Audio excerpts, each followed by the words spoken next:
I'm not even buying boots, right? Just like which blade blink. That's their arm timing. And of course, TA, one of those heroes that is absolutely always focused on those big item hits coming out. Dragon Lance, Desolator, Blink Dagger. We'll see how quickly Tomato can farm on this one because he had a cracking game on the TB in game 1. As Liquid set themselves up in that top dire jungle. And Mickey scouting out for a bit of vision in the mid lane. Might have figured out that there's a ward there and it is pinged. Yeah, Boxy goes in for round 2. But that's Dubu giving a bit of vision for them there as well. And difficult to really get that echo location, that sonar, whatever you want to call it, to really focus in and zone in where that ward is going to be. Gary, you're using a lot of fancy words. They're all wrong, though. They're all sonar. wrong. Yeah. They're all to do with sound, but they're using vision. They're just using their eyes, aren't they? Saberlight, oh, let's see. Steals his gold. First money in the bank. Oh, yes. And saying you're not happy about that. Chucks him across the river. Lands a little bit of a splash there, Saberlight. But yeah, it's going to be Moon Meander, Saberlight, this Monkey King Bounty Hunter down bottom. Here we can see Boxy up top. And Moon Meander already playing pretty forward. Always a little scary trying to press past the Monkey King who's potentially zoning you out of lane. They might miss a CS here. Oh no, a miss CS.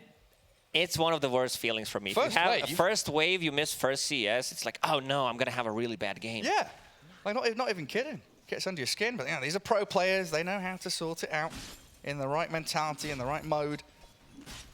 Of course, Ana going to be in hook mode. Already attempting to get a range creep deny, but Moon Meander's there with the level 1 boundless. Insane drops the whoops because he wasn't involved. He did get that CS. This is going to be pretty cool, right? Because you've got Dispose into hook on this Radiant bottom lane where it's kind of easy to drag people under tower, so we could see that kill threat on the Bounty or the Monkey King. If they go for it, Moon Meander should have Boundless Strike ready. Oh, the hook. He lands the first one. Good start from Ana. And a Dispose on Monkey King. Incredible damage from Liquid early days. Boundless Strike back. And Saberlight just continuing with these Janada hits to try and steal the money away. Pudge right clicks are insane. 78 with 2 branches and gauntlets.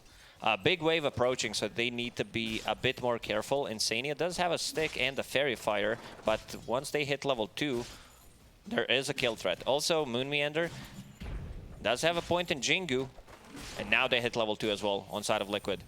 They're going to fall back and heal. What kind of item build do you expect to see from this position 3 Bounty Hunter? I mean, he already knows what he wants to go for. He's going for Phase Boots into Hood. Well, those are boring items. Where's the fun one? Does he go Aghanim Scepter? Is that something we look towards? He might. I also wouldn't mind seeing Lotus Orb. I think Lotus Orb, great value against Kyrat Mage, against Beastmaster and Pudge, like even Marcy. So it's going to be a really good way to... He's got him. He got it. Under tower, Boundless Strike. He's not going to save him. Moon Meander tries the mischief, but the tower hits follow. First blood given over to Liquid, and they're going to rebound forward, dispose back the Bounty. Looking for the bonus kill. Ana with this level 1 rot has a hook coming back up in a second. Insania, get out of the way. Move, buddy. The hook is coming, lining it up and landing it perfectly. What a play from Ana. Like, he's back. He's definitely back. 3 out of 3. And a big wave here. 7 seconds for Bounty to respawn. Moon Meander trying to hold that wave for Bounty to really connect with it, losing a lot of his HP in the process. He wanted to die. But he wants to turn onto Ana. Moon Meander chasing back on Purge. The rot, of course, can't deny himself. Wanted to walk into the creep camp, but does give his life over. It's a huge wave for Saberlight. We mostly are focused on the bottom lane because it's a Pudge lane, and this is where camera. Yeah, I mean, this is where camera needs to be. But let's check what's happening in the other lanes. So we have a Night Stalker who's doing really well. His attack animation and attack damage is pretty nuts against Puck. He has 9 denies. This is oh, wow. I didn't expect it to go this way. So if you ask me, I would either lie that I expected it to go this way, or I would just say, you know, Puck should do better. Yeah, I've peeked in a couple of times, and Mickey's been using this Crippling Fear kind of aggressively to stop the Puck. You know, you kind of know it's telegraphed when Puck is hitting a melee creep, hitting a range creep, putting them in range for an orb to kill 2 or 3 creeps at the same time. And Mickey's just like, silence, deny, deny, doing very well in controlling that lane. And what about top? Beastmaster, Skarath Mage. Boxy's already left the lane. He's going to gather up some runes.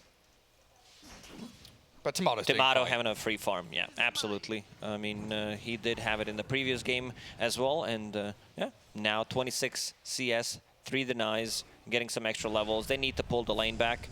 Dubu's trying to go for it, but Boxy already very annoying, and he gets pulled back. Like, this is the ability, Hurricane, that always surprises me. I'm like, what?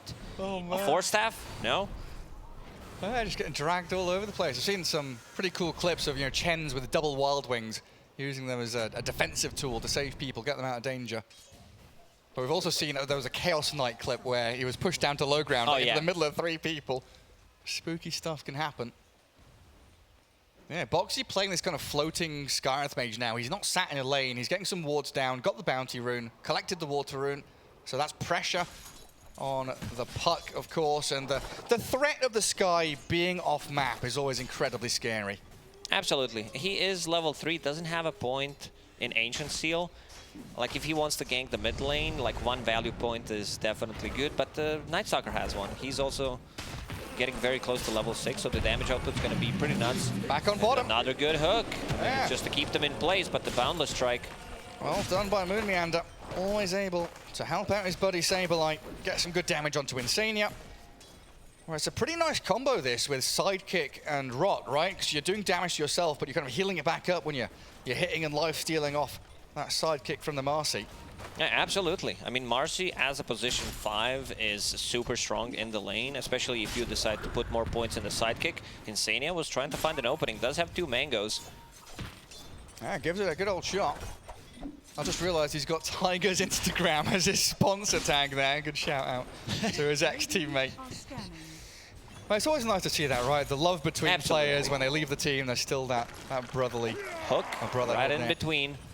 Threads the needle. You miss a hook like that, you immediately need to go back, because the enemy team might go and start to play aggressively. That's a large part of your damage, and of course the displacement that it gives with both that and the dispose. It looks like they're going to try with Dubu in that mid lane just to try to... Oh, they're going to go back in. Insania jumps back onto Saberlight, and Ana cleans it up. Now, Moon Meander does have a couple of Jingu stacks remaining, but with no Boundless, he's not going to do a great amount of life stealing off like a creep wave or a big hit. Insania using the opportunity every single time Janata's back off cooldown and he wants to steal his gold, he gets disposed, and this is when Liquid safe lane is going to play aggressively. Night Stalker is missing. Brawl pinging it out. Straight up towards top. Dubu is alive, and a cold embrace, yeah, it's just going to slow them down, but that is an inevitable death from him, surely. Oh, he's going to get over the cliff and force the Dark Ascension, diving under tier 2. Mika and Boxy, desperate for this kill on the position 5. I'm pretty sure Dubu knew that he can TP out. Void was already used on Night Stalker, and Skyreth Mage does not have anything to stop it with. Ana attempting the TP. On the TP out. Very wise decision. Yeah, I think Dubu just wanted to bait haste from the Night Stalker so that someone else doesn't die, and he's fine with that death. Yeah, baits the ulti, baits the haste. Using a lot of resources there as Liquid to get that kill as they do coil up Zai. Roars back on the TA, Mickey with the crippling fear, just trying to slow down their advances, but Braille with a quick orb forward, and Tomato, even just a level 1 meld, takes out the Midnight Stalker. A bit too aggressive there. I'm looking at Pudge. What are we seeing? 3 flesh heap charges, about to hit level 6. Straight into mid. They're not done. TSM, really nice chaining of moves there from the puck in particular. Finding a regen rune as the treat at the end as well. Getting rewarded for his aggression. And Puck decided to go for Tread's first item. Like you mentioned that Pucks don't usually get boots at all. They go for the Witchblade. I think he wanted to have a little bit more like attack speed, more damage in the lane, because he knows that he's playing against a Night Stalker, and it also gives him a little bit more tankiness if needed. Switch it over to strength. So if you're silent up, you're able to potentially just stand your ground, hit people, and then get away with an orb and a shift. Ana hooking creeps around. Very efficient farming, just clearing out a jungle camp and back to lane. While Zai up here, just going to plant himself, has the helm of the Dominator already. It's a little awkward though. TA, one of those position 1 carries that's so good at defending towers just with the traps. So they're trying to wrap around and find her. connect with these two supports back into the top lane after a you kill. also have one of the better 5s that can, besides Tree and Protector, to defend the tower, and they found him. Yeah, I mean, Tomato. Meld, Refraction, ready again. Gonna go for the TP home. Have they got the damage to burst through? Not quite. Tomato, by the skin of his teeth, just gets to Fountain. And a coil down bottom. They are gonna go under this tier 1 and look for the Ana Pudge. Primal Spring leaping across the canopy. Moonmeander shows his face. So the move by Liquid looked decent. The move by TSM was decent, way better. It looks like the best item in the game is TP Scroll, because we've seen it like 2 times, very successful, and yeah, we mentioned it during the previous game where TSM FTX, they have a pretty good read when the enemy team wants to go aggressive and take a tower, so they mirror the movement, and it's going to be taken pretty much at the exact same time. Just put Beastmaster in a good spot now. You know, Radiant side loves playing this top lane. Just keep shoving it out and cause problems for your opponents. But again, just going back to that TA trap point, so good at clearing out waves very, very defensively. The hidden ghost D-push without showing your hero. Trying to hype up a trap. It's so sick, man. You know what was hype about the traps? When they were 1 gold, you got 1 gold for killing a trap. Oh. It's like, you buy a sentry to get 1 gold back. Pathetic. Now they give real money. Honestly, I'm really impressed. Well, Liquid looking to try and convert that push up top into something a bit more. Zai's Beastmaster arrives on that mid lane. I'm just going to clean up towers, force the glyph, but in comes TSM. Coil in, and Bryle bursting through Insania. And what can they do to turn this round? Liquid just running and hiding, tail between legs, and Saberlight with a massive thwack to the back of Boxy's head steals his gold twice. And look, he's got acronyms queued up on Saberlight. We love that. Huh? Is he bringing the hood? Yeah, it's a full hood coming out to him. He's going to be super tanky. Like, Bounty is also very annoying, and they would definitely want to take these fights relatively early on. And now, scanning Beastmaster, he needs +1. Free money for me. 5 heroes, 5 bounties. Zai, there's no way, right? Even with the back of his team. Moonmeander's leaping across. They're going to turn back on the Saberlight. Boundless and Primal Spring jumping back in. On level 5. You don't have the Mystic Flare, and you've got this Unleashed on cooldown as well, so the aggression from TSM there doesn't net them a kill, but they also don't lose anyone yet anyway, because Mika spotted the puck in the back lines, and that is just a massive amount of damage. The Cold Embrace, it keeps Bryle alive though, and the Winter's Curse, beautifully placed, allows the puck to skip away. And these shurikens, massive damage onto Insania. Balance strike there from Moon, trying to delay the retreat from the Night Stalker. What a play from Dubu. First he uses Cold Embrace to be able to save the puck, then sets things up with the Winter's Curse. Problem is Skyward Mage, he is level 5. Like, they didn't have enough burst damage. Like, even with the ulti, I'm not sure if they can burst Bounty Hunter with the hood and also infuse Raindrop. Hey, he's so tanky against all that magic damage. Where's the tome? Where's the Sky's level 6? Desperately needs a couple more creeps, and a coil snapping on the mid lane means Night Stalker in trouble. Another track kill coming the way of TSM. This money just keeps stacking up. Pudge? What's he dismembering? I can hear him get into... Oh, it's creeps. The classic Pudge. The rest of the team going for, you know, any type of a play. And it's like dismember with the global sound. Something must be happening. The Mystic Flare finally there for Boxy, Scarth Mage, and Monkey King. Position 4 out of TSM, obliterated with that ion cannon from the skies. There are a lot of tanky heroes on this map, though. Like Beastmaster, this type of Pudge. lineup will fall off. We're talking about Night Stalker as a core. He's going for the Echo Saber, so wants to be able to scale. But your other core is Pudge. So I feel like Team Liquid needs to be ahead. Like, the next couple of fights, they definitely need to win them. If we're talking about the late game, like, this position for Monkey is going to scale. And, yeah, look at what he's got. Like, he's probably going to go for... what's it called? The Mage? Jesus Christ, my... Bloodthorn? Yeah. Mage Slayer? Mage Slayer, yeah. Gonna slay the mages, but he can also turn that into Echo Saber. Yeah, it's gonna actually be the Echo Saber. Nice. So he wants to scale. Yeah, all these problems you're saying are kind of compounded by the fact there's track on TSM's side. Free money. Easy money. Down goes Insania. Bryle also connects the coil onto Zai's Beastmaster. This is meant to be the part of the map that he loves playing, but TSM FTX bring the numbers. Another cold embrace saves the life of Bryle. And it doesn't seem like anything that Liquid can really do to combat this. And TA is clean up the creeps as well, so extra 200 gold for Bryle on top of that. And TA in the meantime just freely farming again. Tomato having the perfect game. Pretty similar to what happened in game 1, where Tomato is farming and the rest of TSM FTX is playing as 4. But this time around, it's going to be different because Templar Assassin does come online much faster than the Terrorblade. And we're talking about Blink Dragonlance Deso being done in the next 2 minutes. And then this also opens up to Roche. Like, this is going to give them the damage. So it's pretty, I'd say, easy to expect what kind of move they're gonna make, especially when you see like Templar Assassin holding a mithril hammer, and you know that the second one is coming pretty soon. So that means that they're gonna try to go for a smoke play near the Roche pit, near the mid lane, so they can easily connect. Yeah, it's very, very telegraphed. But it's also very kind of easy to execute, very systematic in terms of what TSM want to do on the map. And Saberlight scouting forward about halfway towards his Ags. He's going to spot out Boxy and Mickey deep on this Radiant side of the map. And if you want Liquid to be playing aggressively and applying pressure, it doesn't feel good to have two heroes sitting so passively farming jungle camps. Especially when the majority of their vision, I mean, I guess they've got two wards top, two wards bot. They do want to be playing together. You also don't have really a hero that benefits from the sidekick that much other than the Night Stalker.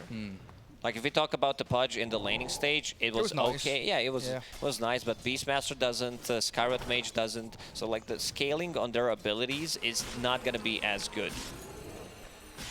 He was thinking about it. He's going to coil him. Insania unleashes, found a strike connecting though. And Wukong's command will absolutely secure the kill on Insania. Asserting dominance there, Moon Meander. Pudge farming not too far away from there, closing in on his Aghanim Scepter as well, so even more magic damage being built up by Liquid. And then you really do start to worry about the BKB timings on this dire side. One thing I like particularly about Moon Meander is that he understands when he can play aggressively and when he can go like for greedy type of item builds. I already mentioned his Mirana, one of the better Mirana performances during the Stockholm Major. And now you have this Echo Saber 16 minutes in on top of Orb of Corrosion. So he's going to be scaling into the mid and late game pretty nuts. Yeah, it's so nice when he's got that option to, you know, go Orchid, go Mage Slayer, go Echo Saber. He has AC queued up. No, he's like, yeah, oh, he does. Going AC next. Fair enough. Yeah, scale. I mean, he's got track on his side. Why the hell not? Keep that cash flowing. It looks like Liquid want to try and break out of this a little bit. They have been stuck in the mud for a good 10 minutes or so. And with Mickey and Boxy aggressively storming across this top jungle, I'll try and find the wraparound in towards them, but it's a perfect read there. You see the drawing on the map. Moon Meander saying, hey, they're all up here. Prep yourselves for this tier 1 push around Tomato. Protect the TA. And Dubu's positioning with Moon Meander right now is spot on perfect. If Liquid come, they will be caught. Teams like top tier Dota teams got better at understanding where the other teams are positioned. So a lot of the times you're gonna see like two teams just like holding the high ground position and not wanting to take a fight because they know like high ground vision is what is gonna win you the fight. And now Moon Meander wants to give them provide some vision for the team. Yeah, it used to be in Dota 2 that vision was like what you see is what you get. If you see someone, you see someone. Now it's process of elimination, figuring out where they were, where they've gone, how fast they can get there. As Insania, they're going to pummel into the Wyvern, a quick and easy one on to Dubu. Aurora as well, finding the Monkey King as Bryle looks to jump away with the Orb. Mystic Flare is there again. And a good couple of kills from Liquid. But what can they do off the back of this? They got a tower. Can they Roche? Can they go mid? Oh, with the Beastmaster, 20 seconds might be a bit too difficult. There's just not enough damage, I would say. They do have, but it would take a while, and I don't think they want to risk it. Yeah, they'll lose out on the map, especially against the Templar Assassin. You know, you see Tomato, hey, he's just sprinting down to bottom. He wants to clear waves, keep that lane shoving in, and causing problems for Liquid, while also farming that bottom jungle effectively. Well, they do burst through Boxy. Dubu's there, putting the Arctic Burn onto the Pudge, dismembering Saberlight. Well, they're all getting tracked up now. Moon Meander arriving, the silence out of the Night Stalker, but that's an Essence Ring on the puck and a Great Winter's Curse. Saberlight did die, but Pudge is about to drop, and Dubu comes out with a double kill. Disposing puck, but no real follow-through, no crippling fear. Waning Rift out of there, Bra looking to jaunt off the orb as well. 2 for 2 so far, but it looks better for TSM, killing that carry Pudge. Meanwhile, in the bottom lane, Tomato is finishing off tier 2 tower. He still is not joining the fights, has 0 stacks on Desolator. Well, you can get involved whenever he wants. We're 240 CS, 20 minutes in. Do you remember when 10xing, like 10 CS a minute used to be like god tier, burning level, oh my god, he's farmed so much. Now there's so many neutral creeps and so much efficient farming and the patterns they've got. One of the reasons why Blink Dagger is considered a farming tool for Templar Assassin, because you jump between the camps easily. I don't know if they should let them do this. It's daytime, Night Stalker doesn't have ulti for another 20, and it's Insania on position 5 Marcy trying to kill.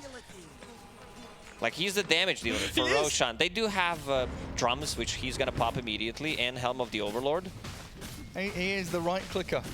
You've got double boars in there. Also the Ancient Shaman whacking away at Roche as well. And Ana finally arrives. Ana's gonna pick it up because he gets easily kited. Does have Aghanim Scepter, reducing the healing coming out from the Wyvern, from Monkey King, and just huge AoE. So he's gonna be inside these fights. Can they burst him down? What's his armor at? Sitting at 16 at the moment. Well, he's a pretty tanky boy. But it still feels so difficult for both teams, honestly, to try and find picks, try and find fights without using smokes or without having preset vision, because you're against Track, you're against Hawks of the of the Beastmaster. You've got Night Stalker with that night vision, and he's got the Dark Ascension going. Even a hero like Puck or TA, Traps, the ability to jump in and out, scout people naturally just with your body. It's going to come down to that first point of contact, whoever they can hook, whoever they can roar. Get the numbers advantage off of that first pick. Whenever you say first point of contact, I think you're talking about aliens. Take me. Who's the leader in this one? Take me to your leader. What would we even do if the aliens show up? The first thing I would do is kneel down, bow. No, definitely not. I would just show them like my top tier memes, and that's how you make friends. Yeah. Well, I guess it depends what they are. If you think of aliens, you think of like the blue aliens with like the triangle faces, but they could just be slugs. They could be crabs. Could be anything you want. He's isolated. Yeah, they're gonna take him down. Pudge will die the once. Liquid were hunting for the TA, but she is long gone. And Aegis claimed up there by TSM as Liquid completely lose track of where the Pudge was standing. Now he's trying to dodge it. Let's see the hook. Nah. Not ready yet. Ooh, that's a bit greedy.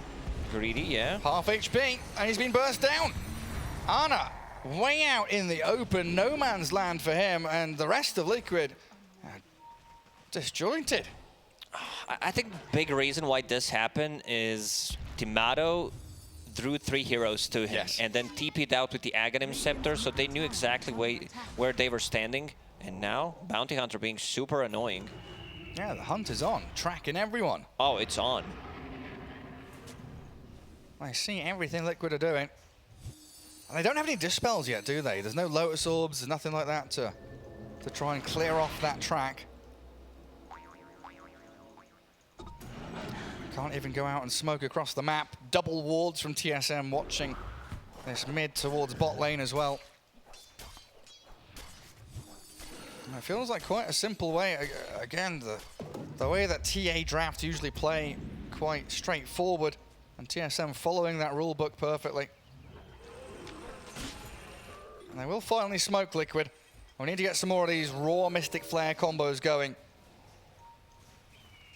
Looking towards Bryle in the mid. Looking at Tomato's item build in Game 1 and Game 2, he does go for, he went for Boots of Travel 2 in the previous game, and this time around going for the Aghanim Scepter. So he prioritizes items that allow him to be anywhere on the map, but also get a ton of farm. And you can see the difference. 5k ahead of Carry Pudge. Yeah. So Every single time I say Carry Pudge, something's in my brain says wrong. Yeah, it's definitely wrong. Like you're sort of internally cringing, like, did I really just say Carry Punch? Yeah. That's the reality of things nowadays. Everything's viable. Oh, I thought you were going to say everything is cringe these days. Everything is cringe these days, that's true. Even me saying this was kind of cringe, not going to lie. Bounty Hunter going for Aghanim Shard. Look. Fake grenade on top of that. So he can provide vision with multiple things. But yeah, Aghanim Shard, 35 damage reduction, and also allowing you to stun for 1 second. Not a bad shard, it's just the hero is not as good as it used to be. It feels like TSM are just toying with Liquid at this point. Liquid are so desperate to get some kills, get Raw, get Mystic Flare, and TSM are just like, ha ha ha, can't catch me. They understand that if they're not taking the fights, they definitely have this game in the late game. And just draw it out, delay everything, wait for next Roshan, fight around that. Liquid are the ones that are kind of running around, keeping all the plates spinning. As soon as one of those falls, I could be losing a lane of barracks against someone like a TA. It looks like Puck's going to finish off a Lincoln Sphere very soon as well. Did go for that early treads, Witchblade Blink, Lincoln Sphere to protect. Needs some kind of defensive item against Pudge, against Kyrat Silence. Yeah. Guys like instant silence from the Ancient Seal, right, which we do see come out. But the lack of damage and the big jump in caught the two supports completely off guard. Night Stalker arrives with a TA Sideblade splash, clears through them. Insania, Boxy both dead. They do dismember the Bounty Hunter now, so something going the way back towards Liquid, and a hook on the Wyvern. The curse there, but Ana held in place. Moon Meander being clicked down by Mickey. 3 for 2, so not bad here for Liquid, especially if they can get a little bit more. Puck, silenced by the crippling fear, can't jaunt to the orb, and looking dead on my screen. Mickey with a triple kill. It's a 7-second silence duration, pretty like. We talked about the itemization on Puck that you need, like he was thinking about the Force Staff at one point to be able to push himself out, use his abilities, but the game was going well, so Wyvern did manage to farm the Force Staff, and now you're in a spot. Like, how much gold did Mickey get for that kill? It's like 1,000 gold total. Man, 1,500 off that fight. I felt like that was entirely the Mickey show, right? They lost the Sky, lost the Marcy. All comes down to that Night Stalker just pummeling them into the ground. Like the way fight started, it was pretty much 3 versus 5 because none of the supports did buy back. Puck at half HP, and then Pudge shows up. Like the damage with the Aghanim Scepter, like you get close, you die. And Night Stalker, if he isolates the target, that's pretty big. Lands a hook, and they're gonna get more. They're gonna get actually 4 kills out of this. Ah, it's beautifully done. Their chase potential is pretty strong. I want to see what the next item on Puck is going to be. Okay, so now he's thinking about the Force Staff. Hype it up, Gary. Insania destroyed by that TA meld. I've got the coil onto the 2 as well. Zai and Boxy both dropping quickly. Monkey King is found by Ana's Pudge, though. No trouble being Saberlight with these bouncing shurikens. Stealing gold, doing extra damage, and picking off the squishies on the Liquid side. On Bryle, nothing to cancel TP until the shuriken arrives, but not in time. Next Roche will respawn in a minute, potentially. I like that Tomato is like getting Aghanim Scepter, getting the shard for himself on Templar Assassin. He's not waiting for second Roshan and wants to be able to silence people, to stop. Like just one instance of a trap is going to be able to silence the Dismember, and also like having an extra layer to controlling the backlines, these 2 squishy supports, is pretty big. Like, it also gives you solo kill potential. And again, Tomato, his items have been on point so far in both of these games, going for the Nullifier next, because he wants to be able to deal with the Ghost Scepter that is on Skyrod Mage, and just to be able to connect onto him and kill him instantly. It's great realization of what he needs, because it could be so tempting to buy a BKB in this game against Sky, against Pudge. You want something to protect your refraction against the magic damage over time. Well, he just goes Lincoln, gets Dragonlance, Blink Dagger. He's playing very safely on the outskirts of the fight, so never really in range for the Pudge to do that DPS. I do just want to draw your attention back to the Monkey King, because we've been talking about his item progression. BKB's up for Moon Meander now. So you've got this Monkey King able just to stand in the middle of the fight. They're going to have BKB shortly over on the Bounty as well.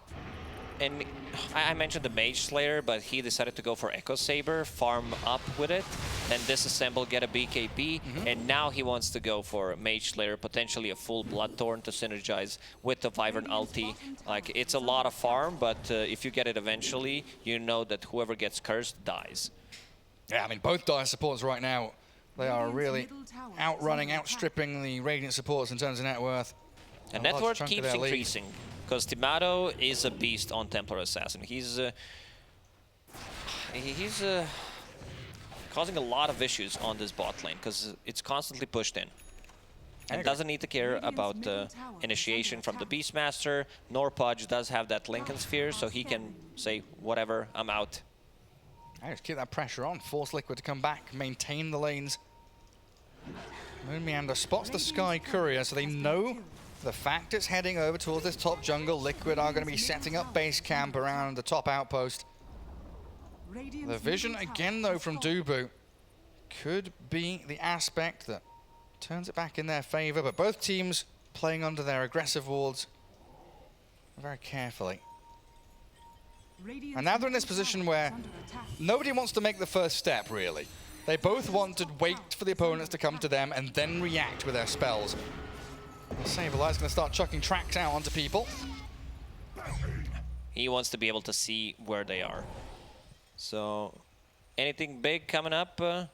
No, Templar Assassin did decide to go for the full Hurricane Pike before getting the Nullifier, so another way of protecting against the Beastmaster, against the Night Stalker Silence, and he's off to a high ground. And you have to make this move, right? You see the TA bottom, so you get on top of the Wyvern, blow her up, and now Moon Meander, next one on the docket. Monkey King out of here, and Roshan has just respawned. TA Trap scouts it, but Liquid is still hunting for more and more kills. The hook to save Insania drags him out of danger. Make with a silence, stopping the puck from getting away, and the roar from Zai connecting means 3 kills the way of Liquid, and Roshan is wide open for them. Bottom lane. Bottom lane, Tomato's down there, he's hooked in. Well, where's he gone? He's trying to project himself astrally across the map. He knows that hook is already used, and with the Lincoln Sphere, he can protect himself. Let's see if Team Liquid can and feels comfortable going inside the pit, because Pudge's bottom, he can't easily connect with the rest of the team. So this is a good move from Tomato. Like, he did sacrifice 3 of his team members, but he got the tower and almost got the melee barracks. Yeah, now both supports have respawned. It's just the puck that's dead for 40 seconds, so still a decent amount of time here to rally around Roshan, maybe make a smoke play out of the top lane. It looks like Doobie wants to get this D-ward going as well. Keep Liquid's vision limited, knowing you'll always have this advantage with track and traps. They've been so good at finding the Hawks as well. There's just been sentries everywhere from Dubu's Wyvern. Yeah, especially when the Shard is bought by Beastmaster, then you want to get rid of those Hawks, because it's not just vision, it's the stun. A dive bomb initiation. It's such a weird concept. A little bit silly, isn't it? There's just another global spell. Liquid. What are we doing here? We've got the War Drum's aura on the Ancient Rumblehide. So a little ancient creep there for Zai. Trying to move towards the pit, but Bryler's in, and Boxy, the one to get hit, does have buyback if they want to contest this Roche, but it looks like they are desperate to do. Moon Meander gets off his BKB before getting hooked and dismembered. Moon down and out. Anna with the Shiva's Guard, charging towards them, but the curse holds them back. Zai with his BKB up, He's looking for a hook, and he gets it. And Dubu hooks the Wyvern back in. The Mystic Flare clears out another. Mickey's in, aggressively diving with his BKB, silencing the TA, and they burst through Tomato. Dead for 100 seconds. Roshan firmly in the hands and control of Liquid. Some really nice hooks from Anna. And they found him. Bra's been caught again. Mickey just has his number time and time again, but the TA trap and the potential for Saberlight to show his face, well, Mickey is completely alone. Means he'll have to back up. The rest of the squad. And inside the pit they go. Yeah, absolutely beautiful fight from Liquid. Boxy does have a buyback, does have a TP ready, goes in, baits a spell. Full Wukong's command. They do reset, and the nice hook on this Monkey King during the BKB. They still have enough damage, and now things are kind of changed, because this Pudge is massive. Like, he does have a Paladin Sword on top of that, so some extra spell lifesteal on top of his level 15 talent, and he did pick up the Shard, so reducing the cooldown, and also it's a save potential. Yeah, and then we come back to, oh, hello, Zai. They're just going to raw Saberlight. Can he solo kill him? Not when the BKB comes up. Swift TP home. They inflated the gold. I mean, with this tracks, a lot of gold went on TSM side, and now Team Liquid, they are getting the kills. They pop the Another Lincolns. silence, he's dead. Ancient still into dismember, he's gone. He doesn't have buyback, but yeah, the pinata effect, right? They've stuffed themselves full of candy and goodies, and Liquid with a big old stick. Get the broom handle out and start whacking it out. Everyone talks about pinata. Have you ever been to? You did. Okay, I've never been. It's just not a thing where, I don't know. Where I'm from. I mean, where was it? It must have been here. When I lived in Saudi, there was a lot of Americans, so they loved having these, birthday parties with a pinata and stuff like that. Put all the candy inside it. How are we looking in the defensive department on side of Liquid? There is a couple of these Ghost Scepters. They do have...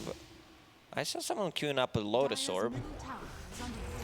Now, I was going to ask about this TA, right? Because we talked about her decision to not buy BKB. Now she's going back into it. Do you think, looking back, do you think it was a mistake to not buy it? Or is it just the way the game has changed and Liquid has found ways to get on top of her that now forces her to buy it? Now at this point, like, you still feel there's a need for a BKB, because even though you have Lincolns, it's like one Skyrat Mage ulti, Shiva's Guard slow. Without a BKB, you're not gonna be able to move in the fights, and you don't have boots. That's also the problem. Like, your move speed is 305, so you're probably looking to get like some movement item from the neutral ones, and they're coming out in a minute and a half.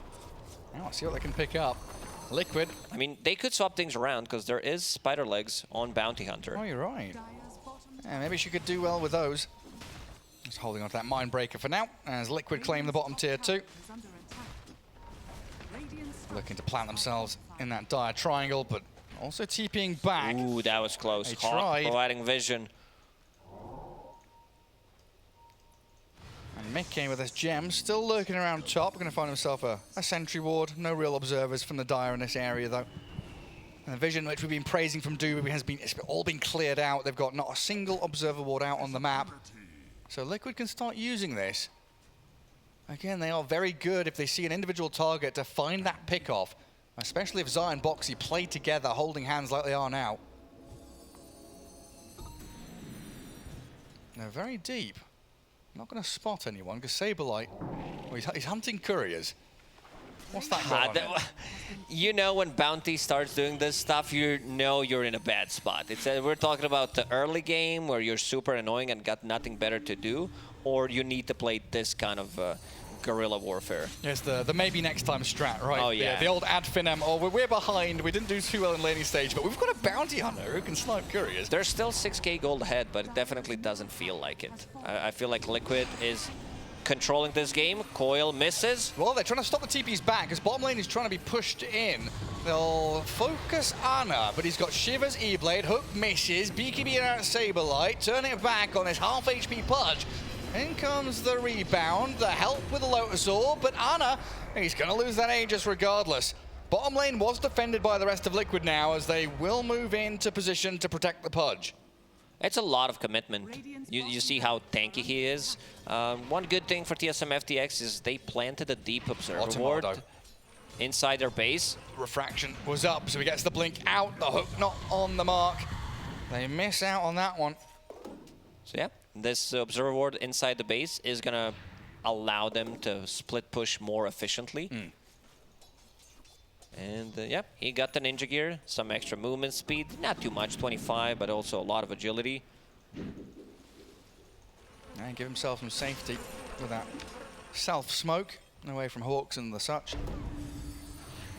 Roche Pit, 3 minutes until fast spawn on him. Saberlight just goes in, one taps Mickey. Hello there. And runs away. Well, it looks like they found Ana down bottom. I don't know about this. Moonmeander and Tomato are struggling to do enough damage with the Force Star. Yeah, the Hurricane Pike, the trap will be there, and Ana finished off. Liquid not able to respond in time. He tried to get rid of Boxy. He used the Witch Bane to get rid of the track, to get rid of the vision, and maybe it would be enough, but yeah, big kill for TSM. How much gold is that? 700 for Tomato. Yeah, 400 for Moonmeander, a good grand going into their pockets. Back up to a 9k lead. They see the monkey who BKBs, jumps off the trees. Insania with the Unleash, not going to do too much there as TSM bring everybody to surround him. And a coil on Boxy immediately snaps, so a good couple of kills for Bryle. One after the other. 3 in a row for TSM as a whole. And now, is this an opening to actually go push high ground, concerted effort to take some barracks? It's 50 seconds. They definitely want to poke. But yeah, we're going to see this one. He's super tanky. How long it takes. Look at Boxy trying to remove the silence. He did remove it, did remove the track, so they didn't get the extra goal, but they still managed to kill him off. And Tomato now going for the high ground. Yeah. No response from Team Liquid. They don't want to invest into buybacks. This might be 2 lanes, or what's stopping them right now? It's 2 lanes if they don't buy back. This might be... there's not, never mind. There's a tier 2 tower on the top. Yeah, can't quite be mega creeps. This should be 2 lanes, and Roshan still about a minute and a half out from the quickest spawn. Tomato just going to astral projection out across... A psionic projection, sorry. Astral projection's a D&D term, isn't it? Psionic projection. Only 33,000 net worth on Templar Assassin. Did eat the Aghanim Scepter, bought the shard for himself, now going for the Swift Blink. 8 stacks on Deso. Oh, like we're getting closer to level 30 territory. Getting the Melt Hit Bash and also these refraction charges, they're pretty nuts. Unless there's Pudge on top of you, like they're gonna have a hard time dealing with it. Yeah, I mean, this series has been a great showing of Tomato's prowess as a top-tier carry player. Incredible scenes and getting his net worth into kind of record-breaking territory in a lot of these heroes. 6-1-3, only 1 death to his name. But that's a game changer now. BKB on Ana's Pudge. That's something which just allows him to get straight on top of heroes and not care about the magic damage coming out of TSM. They cannot go in and straight up kill him while the rest of the team is around him, so they will need to deal with the rest and then go for the Pudge. So that means that he's going to be surviving in the fights, dealing a ton of damage, slowing people down. Like, burst potential is pretty insane. Having E-Blade, having Shiva's Guard, and the full combo, like, use just dismember into Rot, you can kill anyone. Yeah, well, like 170 strength, 4,000 HP. He's a beast on this Pudge. But another one of those games where it feels like both teams kind of content to play a little slower, a little more passive until they feel like it's the right time to strike. Gentleman's agreement to get their item timings before they clash, potentially around this Roshan, who has come back up. Full Bloodthorn about to be done on Monkey King. Yeah, using the courier, it's going to be there. So that's a good way to deal with the Pudge. And also great way to amplify damage during the Winter's Curse. Yeah. So incredibly potent. Liquid. Here we go. As5. Smoke across the river. Scan is there and connects on to a couple of members of TSM. Dubu in position to tank the gank. He'll give his life gladly. Tried to go for 4 staff, but got nullified. And Roshan is up. Let's see what it is. Refresher shard, same as in the previous game. Wow, Dubu, is he going to buy back for this? They tried jump Boxy, but we have the old in and out, jump about. Ana just focusing Roshan, but Mickey, he wants to battle. Going and diving on Saberlight, everyone forced to BKB up. And Winter's Curse, a good one there. They're trying to turn it back, and they do it back with a Lotus Orb. They've killed off Dubu, no, not quite. Gets off the Cold Embrace now. Liquid trying to retreat away, though. Good dispose there to be able to get him away so that no damage can be done during the Winter's Curse, just close enough so that he doesn't get into the curse as well. A buyback from Dubu was used. Yeah, but look at Liquid's base. They've got to make a choice here. Contest Rosh or def your base. It's going to have to be Roshan right now. But they're not going for it. They're not committing. Tier 4s are starting to get chipped away at and are dying. So Liquid just have to allow TSM to get Aegis. And now Ana's been left isolated, alone out in the cold. They come back in with a nullifier on Insania. Ana looking to retreat, still holding his BKB. But Insania in an awful lot of trouble here. The shurikens are bouncing. Ana getting demolished. Can get a BKB off? Gets the BKB out. And Mickey's back in. Takes down the Winter Wyvern. Monkey King next one on his list. Does heal back up to full though as the Mystic Flare lands on the Bounty Hunter and they take down Saberlight. 3 heroes. Their lives all claimed. But TA still holds the Aegis. A bit too deep. The problem is for Team Liquid is that Tomato played this split pushing game for a while and causing a lot of issues for Team Liquid. And now they need to play against two super creeps from the mid lane and bottom lane. So those lanes are going to be pushed in. They didn't use refreshers, or they did. I think Monkey had it. Maybe he refreshed it. Yeah, I'm not too sure.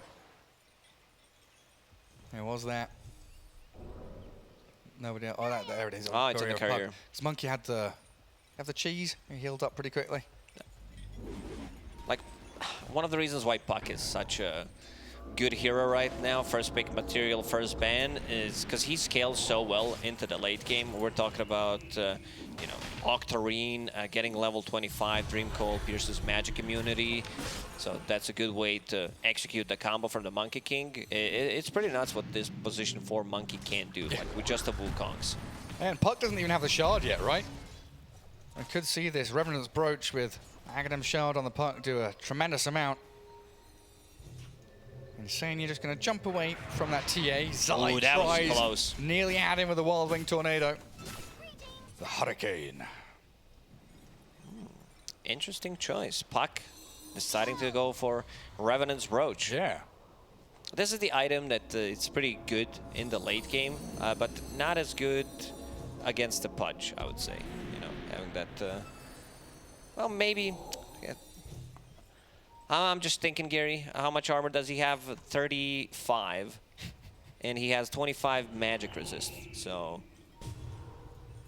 How'd you kill him? We need someone to do math. What's better? But I guess he also wants to be able to attack people when they have a Ghost Scepter if they're not nullified. If Templar Assassin doesn't connect onto the same target. So you've got Boxy with one. Pudge has that E-Blade to put on to somebody. So you'll be able to try and burst through them when they use these saving tools. But TSM still in good stead here just to keep pressing forward, forcing Liquid to defend their lanes. And Mickey, again, wanting to break out of this rut, goes for the Dark Ascension. BKB up and the Cold Embrace onto Saberlight. Keeps him in perfect Another pace. coil. And the coil on Night Stalker snapping on Mickey. Can he save him? Can he hit him? Yes, he can. Dismember. Double coil used to be able to hook him out and save him. That's nicely done by Ana. Well, I didn't think there was any way out of that, but Ana proving me absolutely wrong. Wonderful stuff. And now TSM, what do? You've got Aegis for a minute and a half, but you've spent your Puck's double coil. Templar Assassin about to hit level 30, and seems like he wants to commit to it. He's gonna go for the full Divine Rapier. Oh. Here we go. Getting rid of the Desolator. I only had a couple of stacks on anyway. That early game Deso. Replaced. And they'll take the outpost down bottom. It's just so annoying to play in one of these games where you know as Liquid they want to fight, they want to brawl and have these kind of chaotic, messy scraps. But they have to keep coming back and defending, and that leaves heroes out in the open. Insania disposes Purge out, but snaps the coil in the process.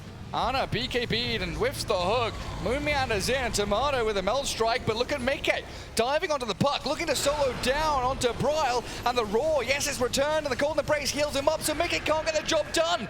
The curse holds him in position, and TSM just turn back and fight into them. Ana wants to stick on Saberlight, but the BKB of the Bounty Hunter as Boxy finds a double kill. Saberlight keeping these tracks going, and Tomato isolated. Does lose the Aegis, but Moon meanders in with the Wukong's command, disposed out of it by Insania though, and TSM are being picked apart. Tomato has to BKB up. He needs to kill him. That's Divine Rapier, Lotusaur plus Lincoln Sphere. They get the Raw turned back on him. Now Saberlight starts again. These crippling fears are so bloody obnoxious. Nothing TSM can do to combat that. Once the BKBs are down, Mickey has free reign in these fights. And Tomato, he's out of there. Like, he had Aegis in the previous fight, but they still managed to control him. Like, one buyback, I believe, only coming out from Team Liquid. They're super tanky. Like, Curse only connects on the Night Stalker, so they get no value whatsoever from it. And you said it, these crippling fears on Puck especially. Like, he has one item to protect himself, but 7 seconds in the late game, especially when there's a nullifier on top of that, is a bit too hard to deal with. But it's always going back to the core focus, right? You look at bottom lane, you look at mid lane, there's a tier 4 already destroyed, only one defending the Ancient now. And Liquid, yes, getting some good team fights, but every time they make 1, 2 steps forward, it's 3 steps back to come and defend your base. Always having to maintain these lanes. Mickey looking for a solo kill, finds it on Dubu. He's going to BKB and turn on to Bryle as well. Tamada's arrival, though, with that meld hit bash and the rapier damage. It's a tanky Night Stalker, though, and the jump in puts him in danger. The crippling fear not quite in time. Bryle jumped on again, and he's going to be found. Boxy dominating now.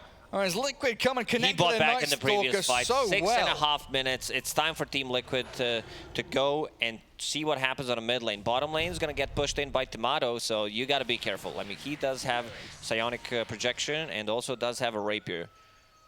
Yeah, can't be losing your TA. What does she do? Does she try and go for tier 4s? It's so risky. You need vision, you need knowledge of where Liquid are. I guess Zai now is TP'd back, so the Templar Assassin will feel a little safer to move out of that bottom area of the map. Zai just bought a big item. Heaven's Halberd, that's another way to kite, especially if he can get like pre-BKB, then he uses BKB on Templar Assassin. Yeah, you can see it. It's a very slow Heaven's Halberd, 17 minutes slower. But well-timed nonetheless. Oh yeah, perfect timing. Liquid going to preemptively clear out these lanes so they don't crash up against their base anymore. They were also looking for Tomato. They expected the TA to go and farm that bottom jungle, but instead she's up towards top, where Boxy is hunting Monkey King. BKB out of Moon Meander, not going to save him against Ana and Mickey, who also offer a lot of physical damage now as well. Boxy can beat that Blink initiation now with the Hex pickup. It's not looking good for TSM FTX anymore. Like, I think they are ahead since like minute 12, 15 maybe, and extra gold, but that also means that Team Liquid is getting more gold for their kills. It feels like we've not kind of felt Saberlight for the past 20 minutes. Like, yeah, he's been there tracking and shurikening, putting Lotus Orb onto people, but outside of that, he is not a brawler. He is not someone who is team fighting. No, he's not tanky. He's not that, you know, classic offlaner that provides you with utility. You have one Lotus Orb and you have ways to steal money. It's kind of greedy, but they made it work in the first like 20, 30 minutes. They were so far ahead. Yeah. Can we see the graph? There it is. Yeah, You always like it? ahead. Is it a pretty graph? In terms of gold, at least, but gold doesn't matter that much at this point. Saberlight spotted. Immediate dismember. Ana and Mickey. Well, you said we haven't seen much from the Bounty Hunter, so there you go, Gary. Enjoy it. Another 80 seconds without him. We see him for a flash, a brief moment, and then he's gone. And Liquid looking to snap into action immediately, smoking with Sky, Beastmaster, and the Marcy. And Mickey, he did use that Dark Ascension with an Arcane Rune, so it's going to be back up in 15 seconds. Almost no downtime whatsoever. And look at where Tomato is. That is the Rapier carrier. Again, game 2, same as game 1, he is the carry of TSM. Little Cyclone coming out of the Wyvern. Jumping away with a Blink Dagger. He's top. They already pinged him. Someone will need to go and address this potentially, because the damage that Templar Assassin does at this point is pretty nuts, and she can be anywhere. Setting up the traps for potential TPs for the next time. What does she get rid of to buy this Hex, though? Is this a case of like swapping BKB in and out, or?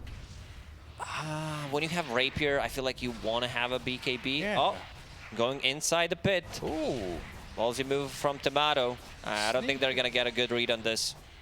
But he's not got enough slots, does he? He's got 3 slots and there's four items in a row. What do you think he's going to leave? Cheese. The He's like, yeah, axe? nah. He's like, oh, take the cheese, guys. Forget the cheese. Brawl's here now. He'll be able to pick some Pick some of the goods up. Hey, Cheese. He left everything. He didn't pick up a single item, Tomato.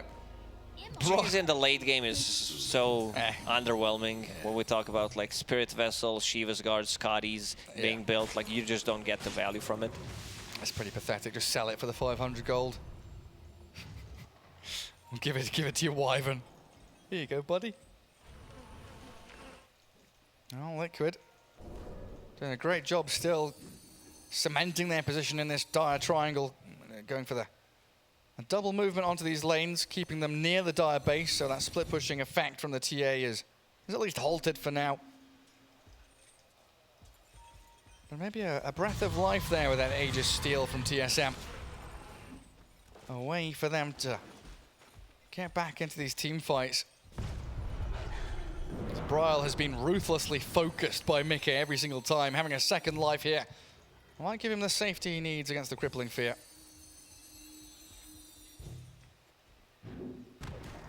And another long game. It is a long game, 55-minute game, Gary.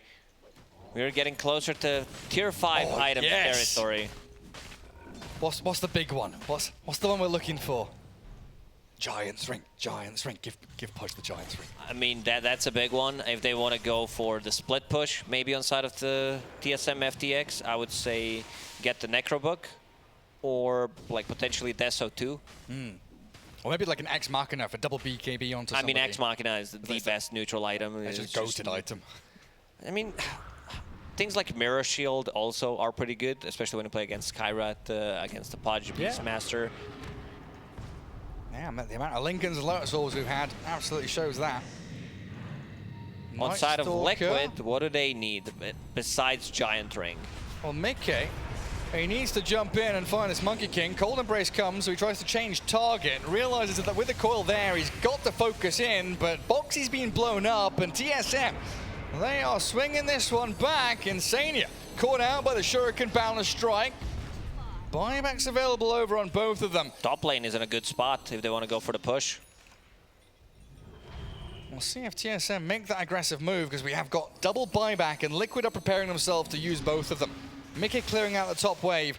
Zai and Ana biding their time and waiting for TSM to make that move. Like, Templar Assassin looks so underfarmed.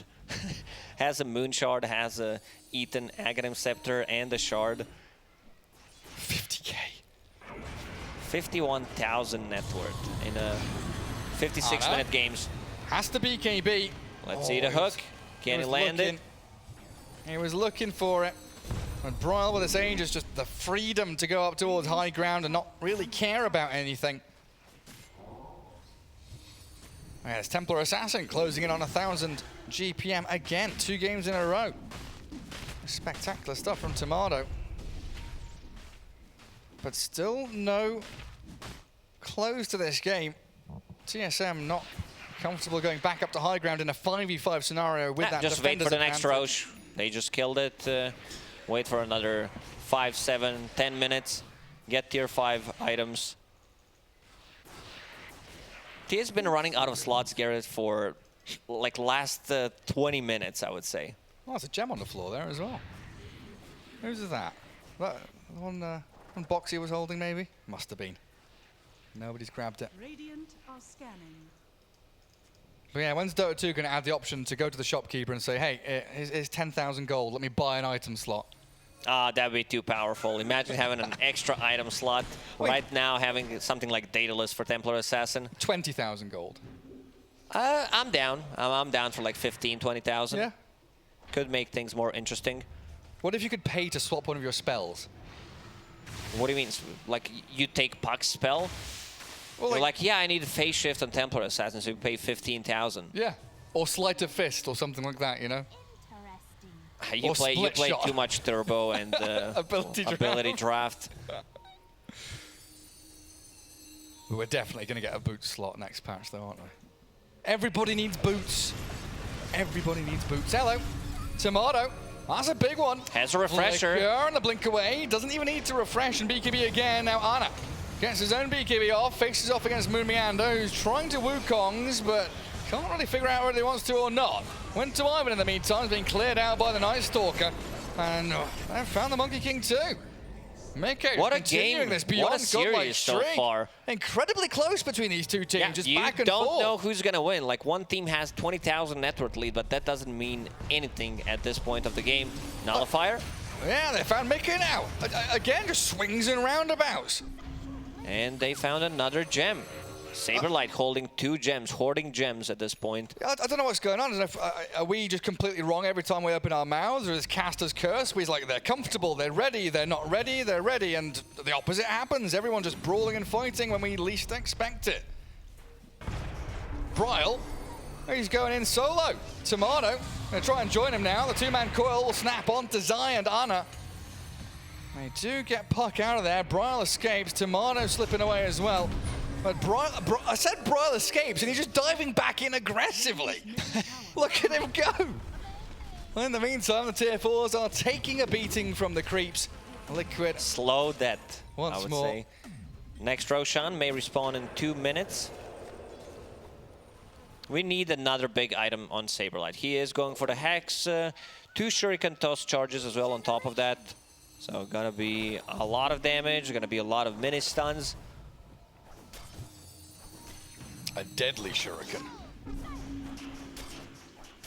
Bouncing out all over the place. I've got a BKB on Wyvern as well, I think I saw. Oh, there we go, some tier 5 items. Buyback cost for Templar Assassin at this point is 4.4k gold. What? So like he's close to getting full refresher and buyback. Giants ring on the wrong team. It's over on the dire side, sadly. Book of the Dead and some good stuff there. Liquid yet to get any. Need to kill some ancient creeps. I mean, Book of the Dead is pretty good. When you go for a fight, have a BKB, summon it, go for the towers, try to kill a tier 4. They're always gonna have something to play with, because you have Aghanim Scepter and Templar Assassin, Book of the Dead. Team Liquid will need to be ready to defend the base. Oh yeah? Do you think they know that? Has the past 40 minutes been enough for them to realize they've got to keep coming back and defending against creeps? Wait, even Puck has a rapier now. That's some substantial right-click damage. We might just see them rush towards tier 4s and say, right, that's it, time to end the game. Hit buildings. Sold the 4-staff. He doesn't think he needs defensive items. It's all about the offensive right now. Yeah, it's all Saberlight about with the that first Giant's move. ring. He's like, yeah, you want this? Coil. You want this? They found Boxy.